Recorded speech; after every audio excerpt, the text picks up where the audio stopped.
Hey guys, my name is Manu, and welcome to Pour Be Random.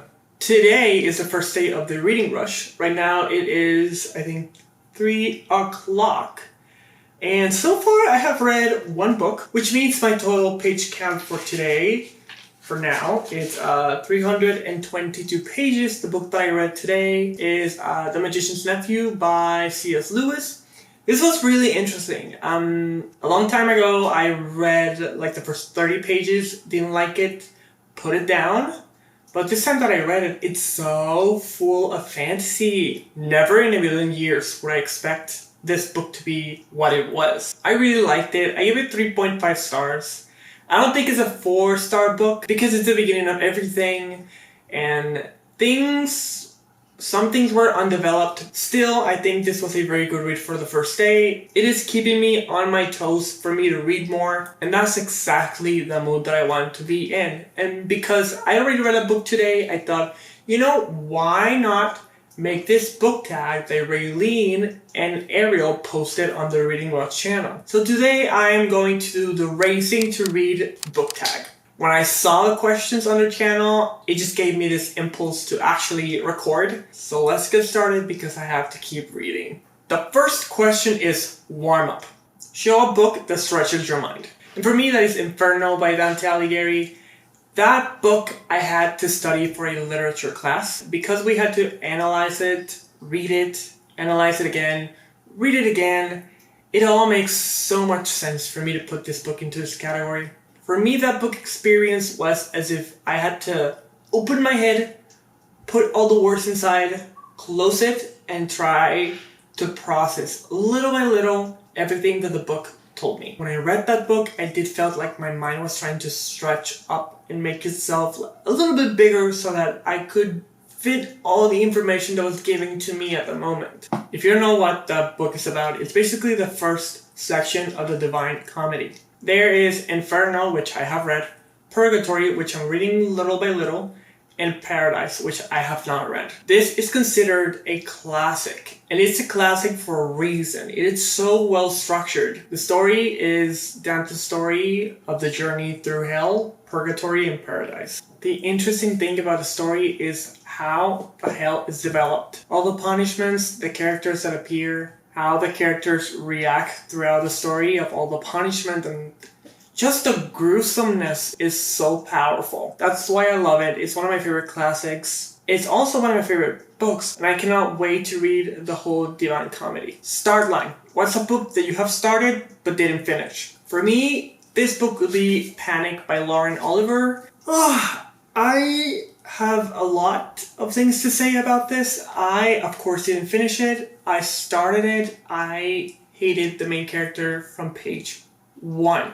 The only thing that I remember is that there's this game which is called Panic, and the only scene that I could actually remember is when she goes to the beach and she tries to walk on a tight rope, and that's all I remember. And I don't even know if that's right, but the whole idea of putting your life because of a game seems very stupid to me. This book is actually signed, so I feel really bad that I haven't read it or that I tried and couldn't get through it. It's just, to me, it seems like a book I don't want to read again or give it a chance again. I am so sorry if you loved it or if you liked it, but this is just not the cup of coffee for me. Sprint, a book you read really quickly. That for me will have to be Please Ignore Vera Dietz by A.S. King. A.S. King is one of my favorite authors. I don't remember a lot from this book. I remember the ending. That's all I remember, so I can't really tell you what this is about. I can just tell you that A.S. King was one of my favorite authors. She used to be, because I really like Everybody Sees the Ants and Ask the Passengers. This is my favorite by A.S. King. This book I gave 5 stars. And then both of these I gave 4 stars. The thing is when I read History of the Future, I didn't like it at all. I thought it was boring. Interesting at times, and the premise of the book sounds very interesting, but I don't think it's very well executed. This is the last book I read by her, and I give this 3 stars. Marathon. What's your favorite long book? I think if you've seen all the videos that I've uploaded on this channel so far, you already know this. But for the people that don't know, it's going to be It by Stephen King. A lot of people do not like this book, or they don't love it as much as I do. I give this book 5 stars. I thought the relationship between all the characters were something to be proud of. I think for King it was really hard to manage both the horror and having 7 main characters throughout the story. It's now one of my favorites, so yeah, this answers the question. Hurdles. What's a book that had ups and downs? For me, and it pains me to say this, is going to be Highly Illogical Behavior by John Corey Whaley. This is a book that I had a lot of hopes for because John Corey Whaley was or still is my favorite author. I don't know that yet. I haven't read his books in a while. Both Noggin and Where Things Come Back, I gave 5 stars. They are very high on my favorite list, so of course I had high hopes for Highly Illogical Behavior, and it ended up being an okay book. I gave this book 3 stars. This book for me was more in the middle ground instead of being so up and so low. There were many lows and there were some ups. That's why I gave this book 3 stars. This book is about this guy whose name is Solomon, I don't know how you pronounce that, honestly. But he has agoraphobia, which is a fear of either going outside or being scared overall of the world. The thing is that he doesn't want to get out of his house because he's afraid of everything outside his house. He only feels safe inside his home. I thought this book was going to be really interesting because it deals with anxiety, and I deal with that too. But I'm not mad about the way this was executed. I just couldn't create a bond between me and the main character, which is something that was fairly easy for me to do with Noggin and Where Things Come Back. I am not saying this is a bad book, I'm just saying it was not my cup of tea. Finish line. A book you were proud to finish. And it comes again, It by Stephen King. This book has 11,000 pages, or 1,153. I am so proud of being able to finish this book. I read it in 2 weeks. I read approximately 100 pages every day. And to this day, I am so proud that I read this and that I finished this most of all. So this was a fairly easy question. This beast is almost half of my face, or a little bit more. Anyways, gold medal. Best book you've read during a readathon. For me, that has to be The Great Gatsby by F. Scott Fitzgerald. This is one of my favorite books ever.